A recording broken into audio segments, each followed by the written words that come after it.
మిత్రమా, ఇప్పుడు నేను చెప్పే మాటలు తొలుత ఎలా ఉన్నా కూడా ఒక ఆసక్తికరమైన విషయాన్ని మాత్రం ఖచ్చితంగా తెలియజేస్తుంది. కాస్త ఓపికతో వింటావా? ప్రజాస్వామ్యం అంటే ప్రజలే స్వాములు, ఈ దేశానికి వారే యజమానులు అని అర్థం. 5 ఏళ్లకోసారి నాయకులను ఎన్నుకొని మేనిఫెస్టోకి అనుగుణంగా పనిచేయమని నాయకులకు ఉద్యోగం ఇచ్చేది ప్రజలే.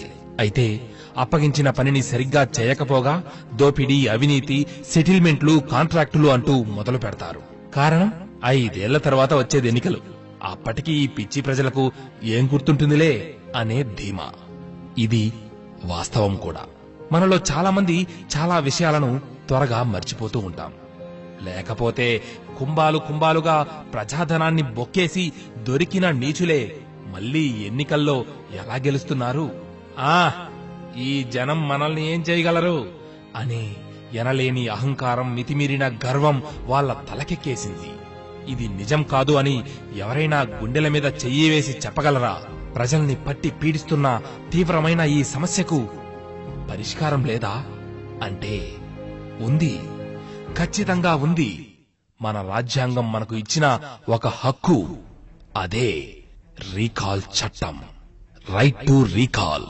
ఈ రీకాల్ చట్టం గురించి మీకు అర్థమయ్యేలా చెప్పే ప్రయత్నం చేస్తాను.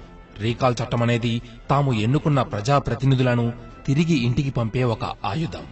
మన భాషలో దీన్ని ఘర్ వాపసీ చట్టం అని కూడా ముద్దుగా పిలుచుకుందాం, సరేనా?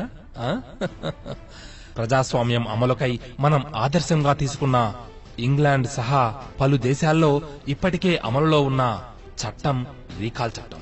ఈ చట్టం ప్రకారం ఎన్నుకున్న ప్రజలలో నిర్ణీత శాతం మంది తమ అసంతృప్తిని తెలియజేస్తే ఆ ఎన్నికైన అభ్యర్థిని అనర్హుడిగా ప్రకటిస్తారు.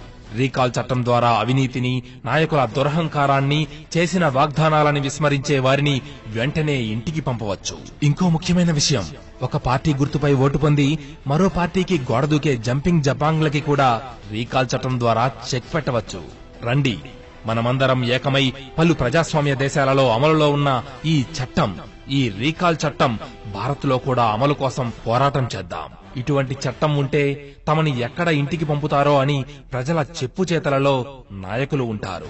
ప్రజాభిష్టం మేరకే వారు వ్యవహరిస్తారు. మాఫియా రాజ్యాలని అరికట్టవచ్చు. రోడ్ల కోడళ్లపై బూతు పంచాంగం అందుకునే నాయకులు రీకాల్ చట్టం అంటే జంకుతారు.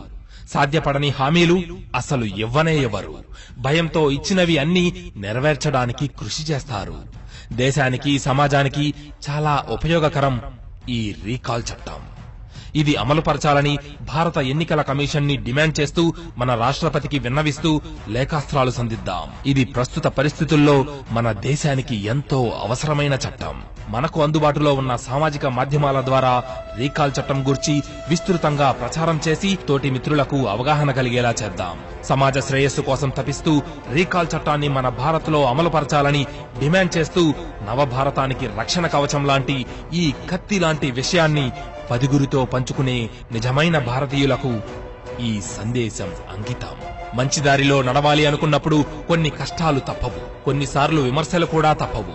ఎవరో ఏవో చెప్పారని, ఎవరో ఏదో అన్నారని కొందరు నిన్ను వదిలి వెళ్లిపోవచ్చు. కానీ నీతో ఒక్కడు ఉన్నా వాడిని కలుపుకొని యుద్ధం చెయ్యి, అప్పుడు విజయం సాధిస్తావు. జై హింద్.